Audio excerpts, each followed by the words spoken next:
January 17, 1945. The Vistula River, Eastern Prussia. The snow fell in silence.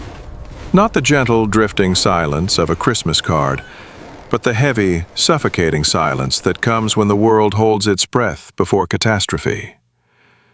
Along the frozen roads that stretched westward from the Vistula, a river of humanity moved through the darkness.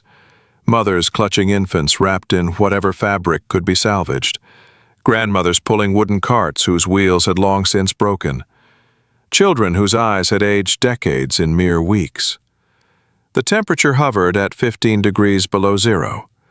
The wind came from the east, and with it came something worse than cold. The distant rumble of Soviet artillery, growing louder with each passing hour. Among these refugees were women who had never known hunger, who had lived in comfortable homes in Königsberg and Danzig, who had believed absolutely in the promises their nation had made to them. They had sent their husbands and sons eastward 4 years earlier with flowers and flags, certain of victory, certain of their place in a new European order. Now they walked westward with everything they owned strapped to their backs, and the only certainty was the ice beneath their feet and the artillery behind them. They did not yet know that their journey would bring them face to face with the very enemy they had been taught to fear most. They did not know that in the coming weeks they would stand at American checkpoints, expecting judgment, expecting retribution, expecting the mirror image of what their own forces had delivered across Europe. They did not know that what they would receive instead would shatter everything they had been told about the world beyond Germany's borders. What they carried with them, beyond the physical weight of their possessions, was an entire architecture of belief.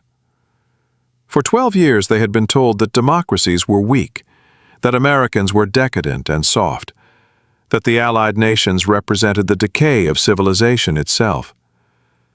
They had been shown photographs of bread lines during the Depression, told stories of racial violence and social chaos, talked that the liberal democratic order was a society eating itself from within. And they had believed it. Because why wouldn't they? It was all they had known. It was the water they swam in, the air they breathed. The Great Migrations of 1945 remain among history's most devastating population movements. Between 12 and 14 million German civilians fled or were expelled from Eastern Europe in the final months of the war and the years immediately following. Historians estimate that between 500,000 and 2 million died during these expulsions, from cold, from hunger, from disease, from violence. The roads westward became corridors of death, littered with abandoned possessions and frozen bodies.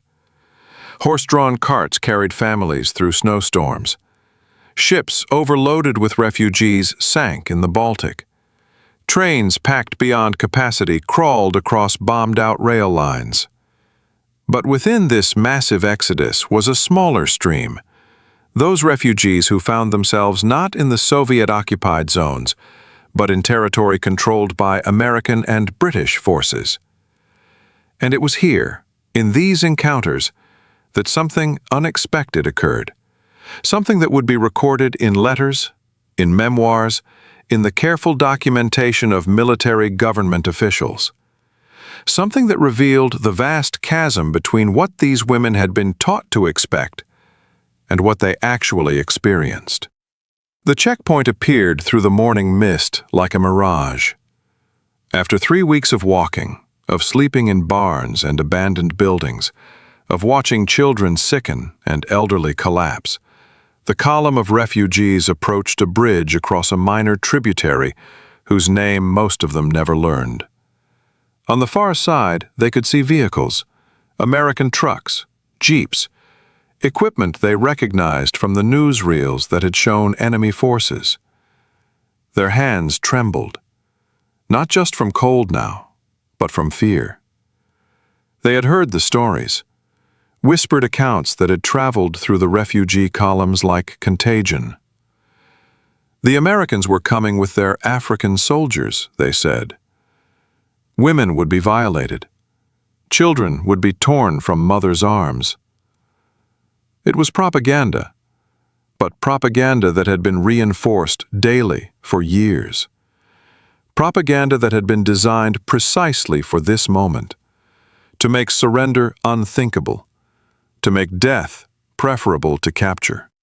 An elderly woman named Elizabeth Gergens, who had fled from Allenstein with her 2 daughters and 3 grandchildren, would later write in her memoir, "We approached the American position as condemned prisoners approach the gallows.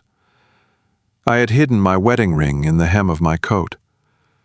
I had told my daughters that if the soldiers separated us, they should say nothing, reveal nothing, and pray. I had already decided that if they tried to take my granddaughters, I would fight until they killed me. Better that than watch them suffer what I had been told would happen." But what happened instead would become the defining memory of her life.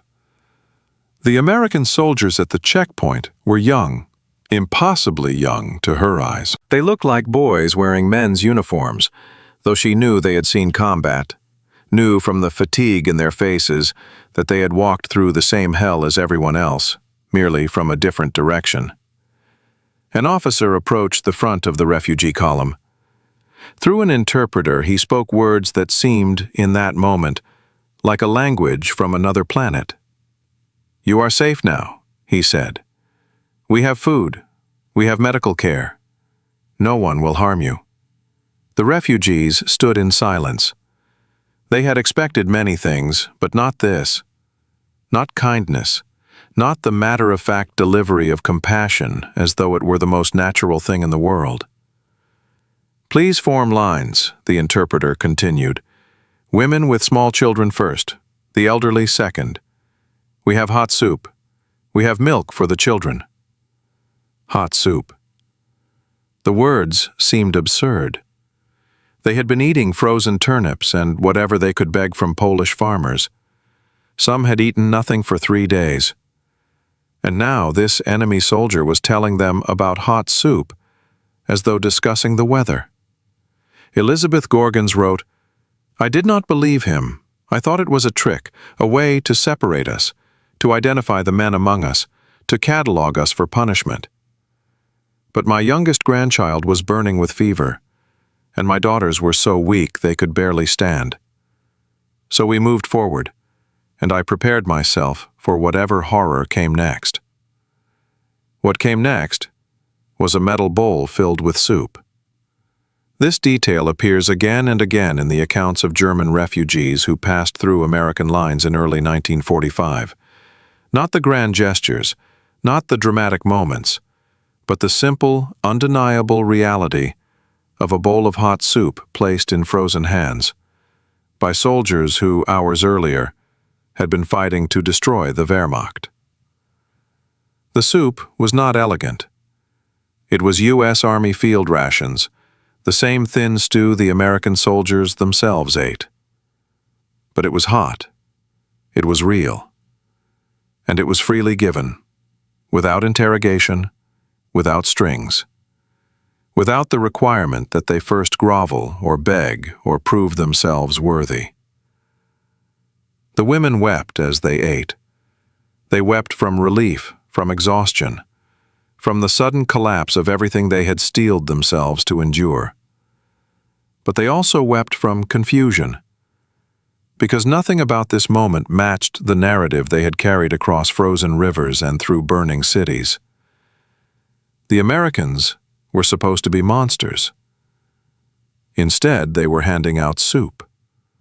A medic moved through the crowd, checking children for signs of frostbite and disease.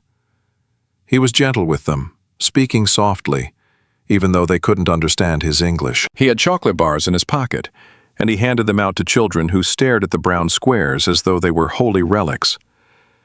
American chocolate, thick, sweet, abundant. Another impossibility made manifest. "Where did it come from?" Elizabeth's daughter whispered. "How can they have so much?" It was a question that would haunt these refugees in the days and weeks that followed. Not where did the chocolate come from in a literal sense, they knew it came from America. But how could a nation at war, a nation that had been fighting on multiple continents for 3 years, still have such abundance that their common soldiers carried chocolate in their pockets to give away to enemy children? The answer to that question would prove more devastating to Nazi ideology than any military defeat. The convoy of trucks that carried them westward was another impossibility. In the Germany they had known, civilian transport had vanished years ago. Everything had been conscripted for the war effort. Fuel was precious beyond measure. Vehicles were military assets, not humanitarian tools. The idea that an army would divert trucks and fuel to transport enemy civilians away from the front lines, not to prison camps, but simply to safer ground, defied everything they understood about how wars were fought. Yet here they were, packed into American deuce-and-a-half trucks, wrapped in U.S. Army blankets, driving on roads that American engineers had cleared and repaired, past American supply dumps that stretched for acres. The sheer scale of materiel was almost offensive in its abundance. Mountains of crates, fields of vehicles, warehouses of supplies.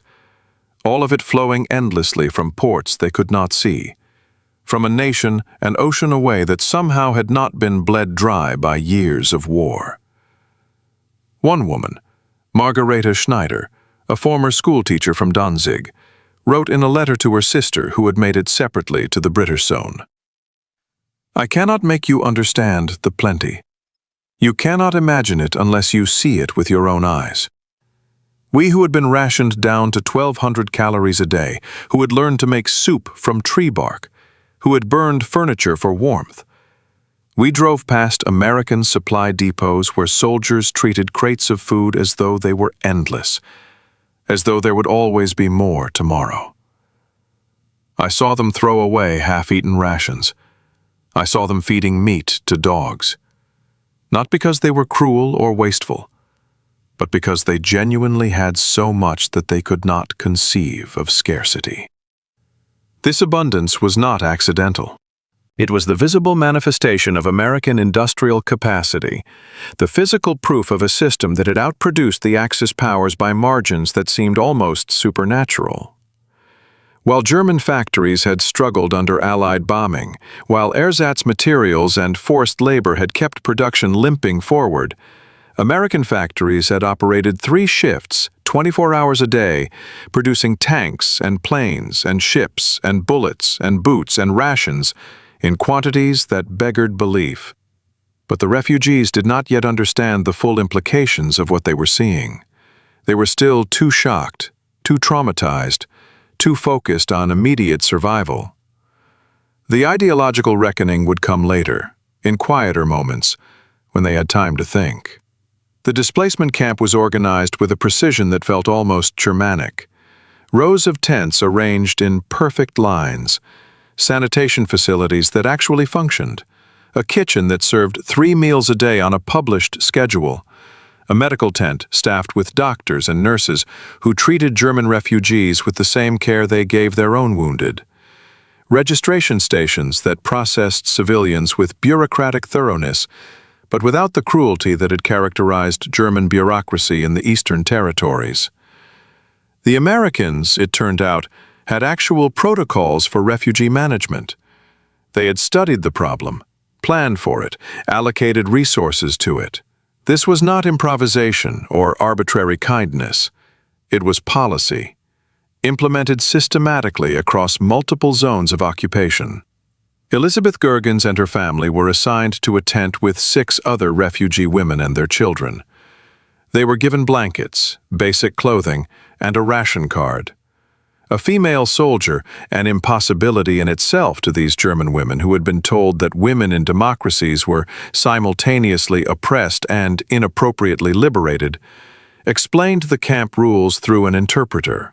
The rules were simple and reasonable. Respect other refugees. Maintain cleanliness. Report illnesses immediately. Do not leave the camp without permission.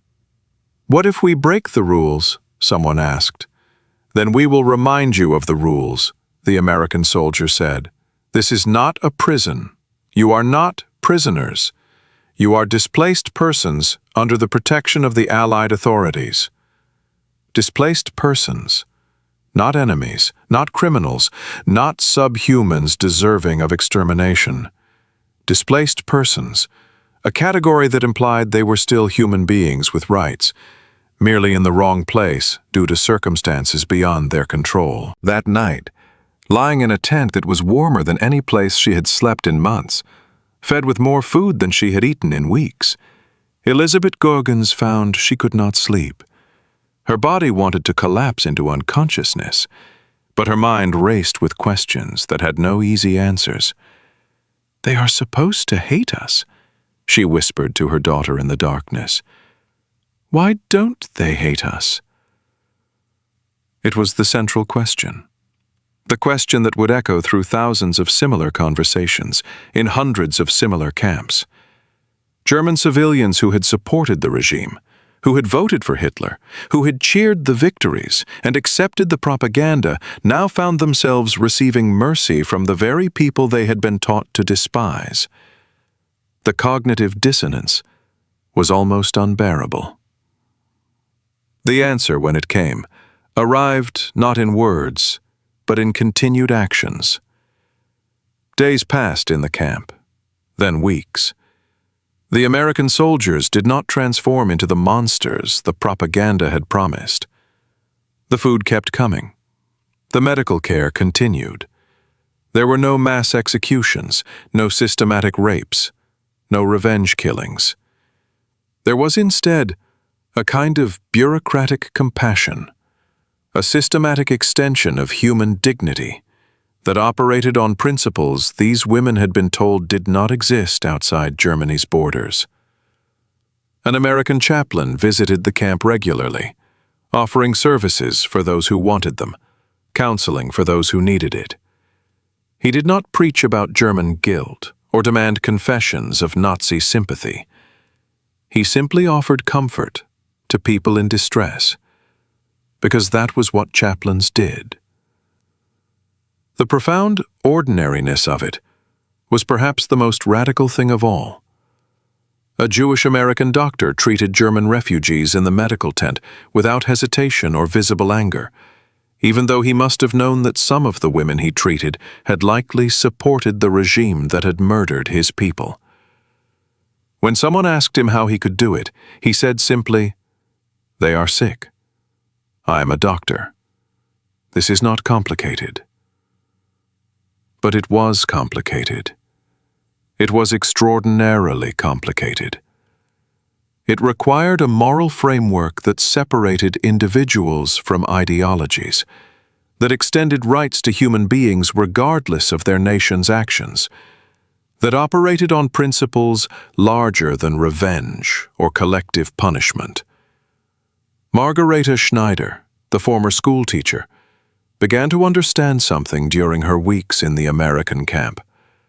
She wrote, "We had been told that democracy was weak because it valued the individual over the collective, because it extended rights even to enemies, because it restrained power with laws and principles. We were told this was decay, softness, the self-defeating tolerance of a dying civilization. But I began to see that we had been taught backwards. The Americans were not strong despite their democracy. They were strong because of it." This realization did not come easily or all at once. It emerged gradually, through accumulated evidence that could not be denied. The American soldiers were not supermen. They were ordinary young men, many of them draftees, who wanted nothing more than to go home.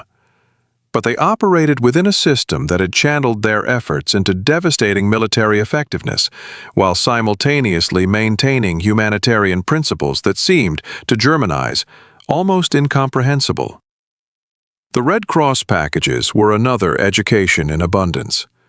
Each refugee family received regular distributions of supplies provided by the American Red Cross and other relief organizations. Inside each package, condensed milk, chocolate, coffee, sugar, cigarettes, soap, canned meat. The cigarettes especially became a form of currency in the camps, traded for everything from photographs to assistance with paperwork. But the casual abundance of them, distributed freely, without careful accounting, as though there would always be more, spoke to something deeper than mere supplies. These women had lived through years of total war, where every gram of fat, every scrap of metal, every drop of fuel had been carefully controlled and rationed. They had given up their copper pots to be melted down for shell casings. They had learned to knit and re-knit the same wool into different garments as children grew. They had made do with less and less and less, until making do became a way of life. And now they were being given coffee. Real coffee, not the ersatz mixture of roasted grain and chicory they had been drinking for 4 years. Coffee that smelled like a memory of better days. Coffee that represented a supply chain stretching across an ocean. Coffee that was freely distributed to enemy civilians because the organization that provided it operated on principles that transcended national loyalty. "I held that coffee in my hands and I cried," wrote Anna Keller, a refugee from Breslau who had lost her husband on the Eastern Front. "Not because I was grateful, though I was, but because I suddenly understood how comprehensively we had been lied to. If the Americans could give us coffee while they were still fighting our army, what else had been lies? What else had we been told that was the opposite of truth?" This was the question that haunted the women in the camps, because once you pulled one thread, the entire tapestry began to unravel. If the Americans were not the barbaric enemies they had been taught to fear, what about the war itself? What about the reasons they had been given for why it had to be fought? What about the promises of victory, the claims of German superiority, the entire worldview that had shaped their lives for 12 years? The newspapers were perhaps the most dangerous contraband. American soldiers sometimes left newspapers lying around the camps, not intentionally, but with the carelessness of men who had never lived in a society where information was carefully controlled. The refugees would gather them up, pass them around, try to decipher the English text with whatever language skills they possessed. The photographs alone told stories. Images of liberated concentration camps, of mass graves, of evidence that could not be denied or explained away. The Nazi regime had kept knowledge of the final solution remarkably compartmentalized. Many ordinary German civilians genuinely did not know the full extent of what had been done in their name. They knew Jews had been persecuted, yes. They knew Jews had been deported. Some had suspected darker truths. But the systematic industrial murder of millions, the precise machinery of genocide, this had been carefully hidden from the German public, revealed only to those who needed to know. Now, in these American newspapers, in casual circulation because American soldiers took freedom of information for granted, the refugees encountered photographs from Bergen-Belsen, from Buchenwald, from Dachau. They saw the skeletal prisoners, the piles of corpses, the evidence that could not be explained away as Allied propaganda because it was too specific, too documented, too overwhelming.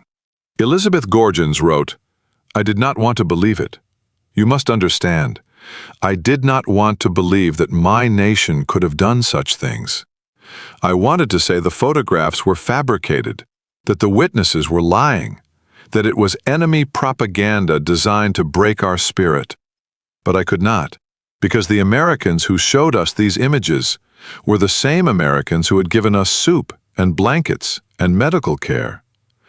They had shown us mercy when they had every reason to show us violence.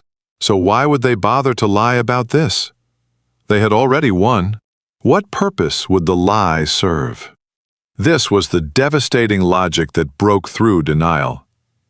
The Americans had demonstrated, through their treatment of German refugees, that they operated on principles that transcended immediate self-interest. They extended rights to enemies. They maintained standards even when expedience suggested otherwise. So, when these same Americans presented evidence of German atrocities, the evidence carried a credibility that no amount of propaganda could overcome. The women argued about it in their tents at night, voices low, emotions running high. Some refused to believe, clinging to the old narratives because accepting the truth was too painful. Some had suspected all along and now found their worst fears confirmed. Some occupied a confused middle ground, uncertain what to believe, knowing only that the world they thought they understood had been revealed as a fiction. Spring came to the displacement camp, and with it, the slow work of rebuilding lives. The American military government began processing refugees for more permanent relocation. Some would return to their homes, if those homes still existed. Others would need to start over in the western zones. A few would eventually emigrate, seeking new lives far from the ruins of Germany. During this processing, something unexpected occurred. The American administrators, despite having every reason to be harsh, despite the evidence of German atrocities, despite the death camps and the aggressive war and the millions of dead, they still treated individual refugees with a baseline of human dignity. They still followed their procedures. They still extended due process. There was a word for this that the refugees learned: democracy. Not democracy in the abstract sense of elections and constitutions, but democracy as a lived practice, as a set of principles that operated even under stress, even toward enemies, even when it would be easier and more emotionally satisfying to simply take revenge. Margareta Schneider was assigned to work in the camp school that had been established for refugee children. She found herself teaching alongside an American education officer, a young woman from Ohio who had never been outside the United States before joining the military government. The American woman treated Margareta as a professional colleague, discussing pedagogical methods, sharing supplies, working together to help traumatized children begin to heal. One day, Margareta asked her, "How can you work with me? I am German. My nation killed your soldiers. How can you trust me with children?" The American woman looked confused by the question. "You're a teacher," she said. "These children need teachers. This is not complicated." But it was. It was profoundly complicated. It required a framework that separated individuals from collectives, that extended professional courtesy across enemy lines, that operated on the principle that people could change, could grow, could be more than their nation's worst actions. "We were told you would be weak," Margaret said, "that your tolerance would destroy you." "Maybe," the American woman said, "but we're still here, aren't we? And you're still alive. So maybe being decent to people isn't the weakness we were told it was." The chocolate bar had become Elizabeth Gorgon's talisman. She kept it wrapped in paper in her bag, never eating it, just knowing it was there. It had been given to her grandson by an American medic on the day they arrived at the checkpoint, and the boy had insisted she keep it safe. "For later," he said, with the hoarding instinct that all refugee children had learned. But later had come and gone, and still she kept it. Because it represented something more than food. It represented the moment when everything she thought she knew about the world had been proven false, the moment when the enemy had shown mercy, the moment when abundance had been freely shared with those who had every reason to expect cruelty instead. Sometimes she would hold the chocolate bar and think about the medic who had given it away so casually, probably forgetting about it 5 minutes later, not realizing he had handed a child a symbol that would be treasured for months. That was the thing about abundance. It made generosity easy. When you had enough, sharing cost nothing. But it wasn't just abundance. She had seen German soldiers in the early years of the war, when they had been victorious, when they had controlled territories rich with resources, when they could have shown mercy and had chosen violence instead.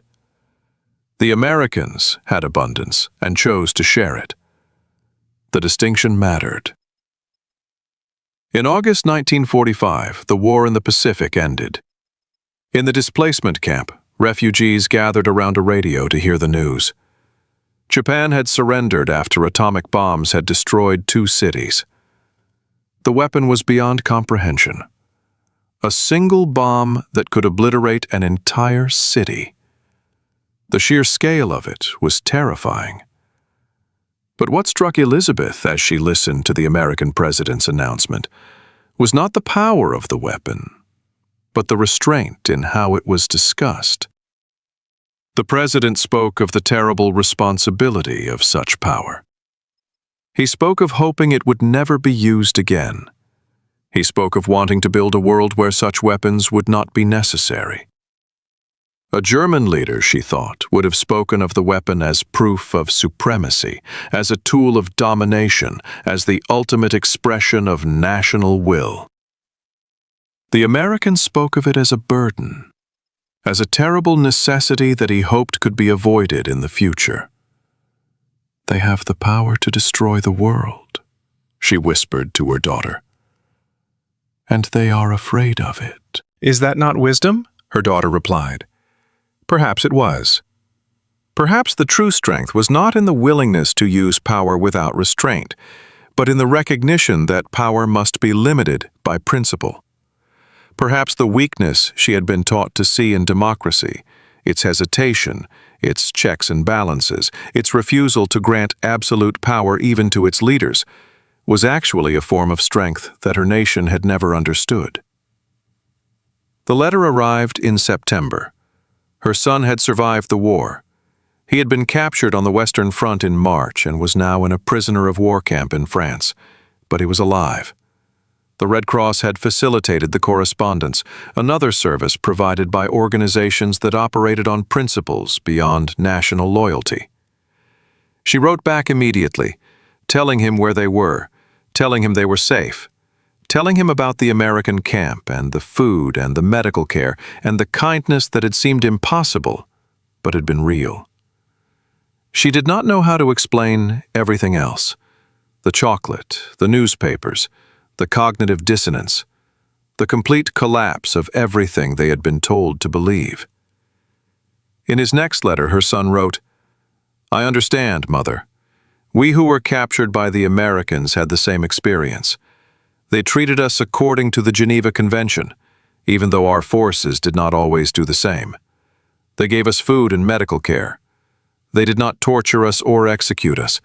They processed us bureaucratically, documented everything, followed their rules.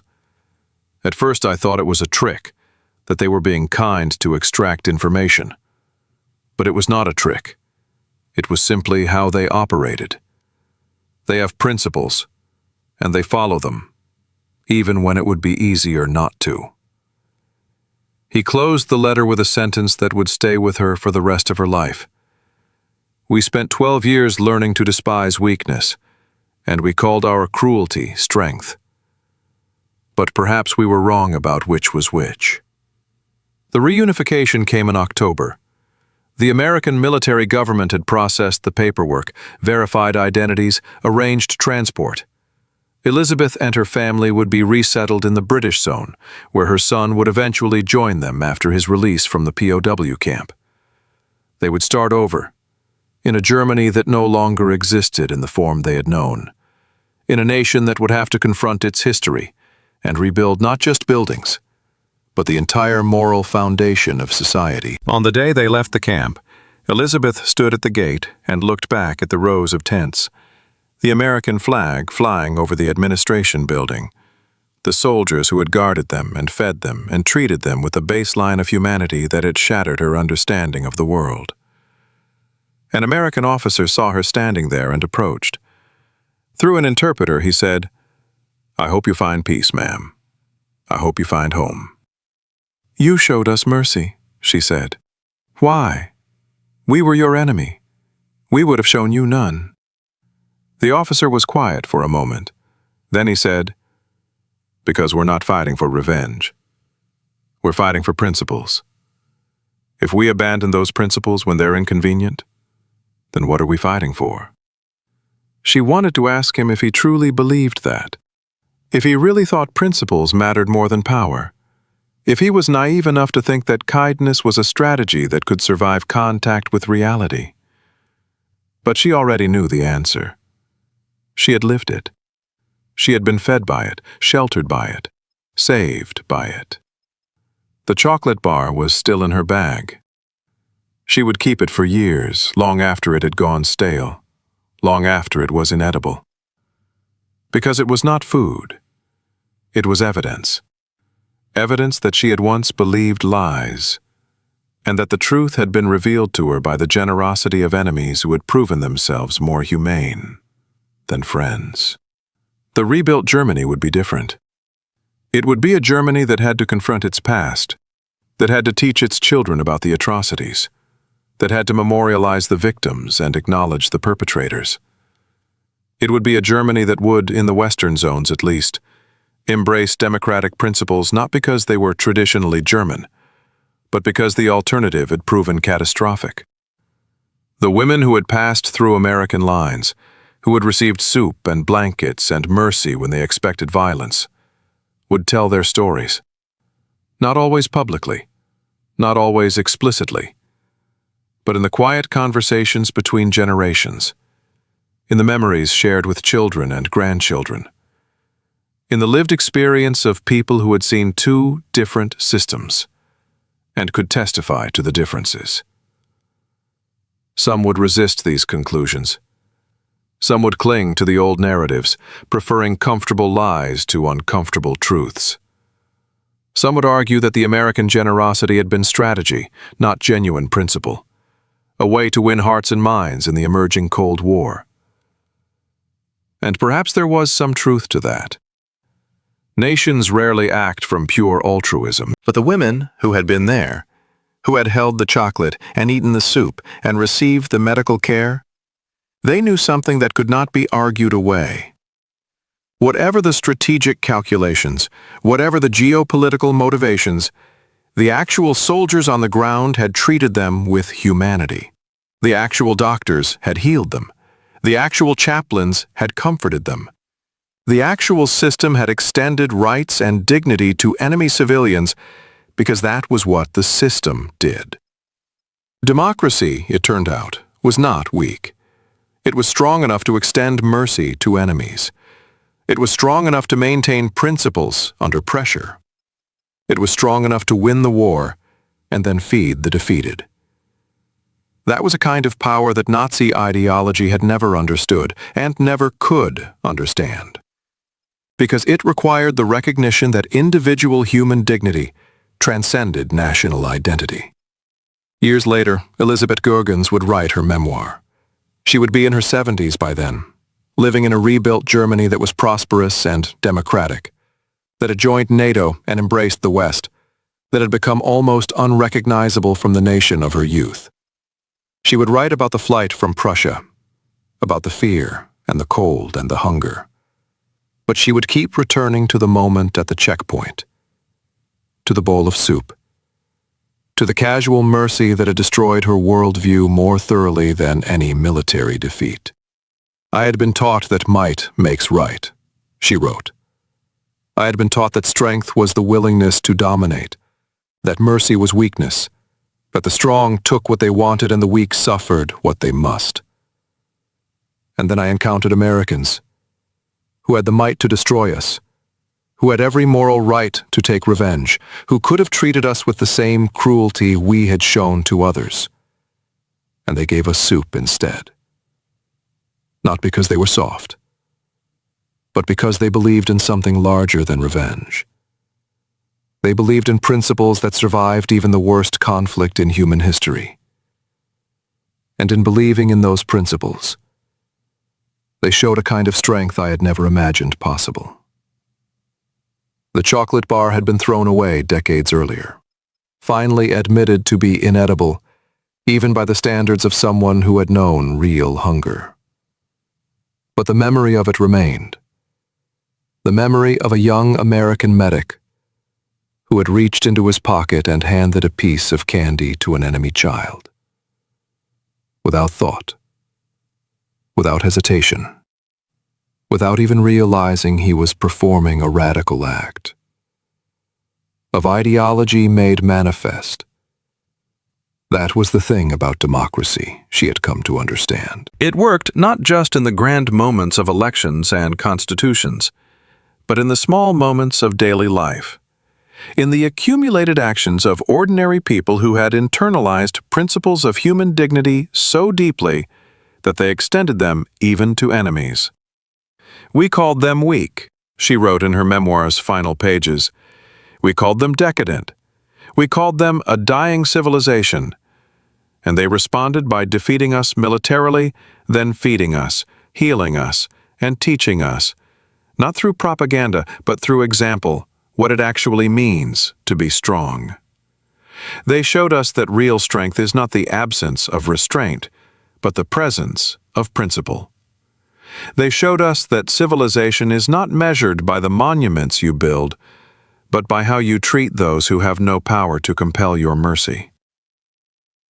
The snow fell in silence.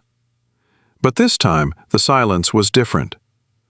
This was winter 1963, 18 years after that January morning at the checkpoint.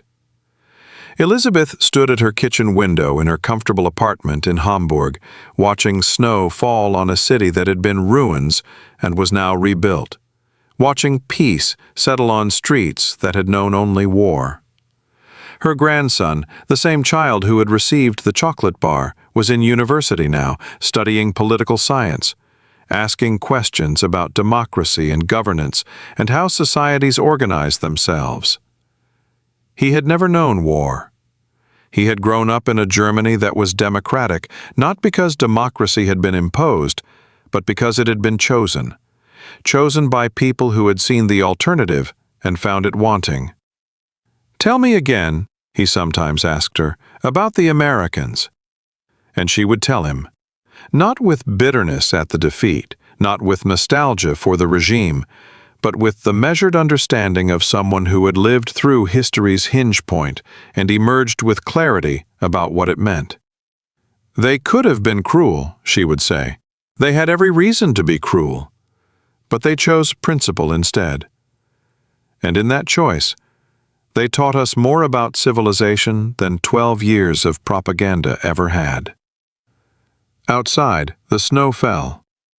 But it fell on a city at peace, in a nation that had learned the hard way that freedom and democracy were not signs of weakness, but the only true foundations of lasting strength. It fell on streets where people moved freely, spoke freely, lived according to laws they had consented to rather than laws imposed by force. And somewhere in a drawer, carefully preserved, though long since inedible, a piece of American chocolate remained, not as food, but as a monument. A monument to the moment when a medic had reached into his pocket and handed a child a piece of candy, and in doing so, had shattered an empire of lies more thoroughly than any bomb ever could. The truth in the end was simple. Democracy had proven strong not despite its principles, but because of them. America had won not just through industrial might or military prowess, but through the demonstration that a society organized around individual dignity and human rights could outproduce, outfight, and ultimately outlast a society organized around domination and force. The German refugees who had expected violence and received mercy had learned this truth through lived experience. They had been taught one thing by propaganda and shown another thing by reality. And reality had won, as it always does eventually, though the cost of learning that lesson had been measured in millions of lives. What remained, decades later, was memory. Memory of the moment when everything changed. Memory of soup served without conditions. Memory of chocolate given freely. Memory of the day when enemy soldiers had proven more humane than the nation that it claimed to represent civilization itself. And in that memory lived the enduring lesson that true strength is measured not by the willingness to inflict suffering, but by the capacity to extend dignity. That real civilization is demonstrated not by monuments and speeches, but by how we treat those who have no power to demand our mercy. That democracy, for all its apparent softness and hesitation, possesses a resilience and moral power that pure force can never match. The snow fell in silence. But it was the silence of peace now, not the silence before catastrophe. And in that silence, the lessons of history echoed forward, carried in the memories of those who had been there, passed down to those who would build the future, preserved in the testimony of women who had expected judgment and received grace instead.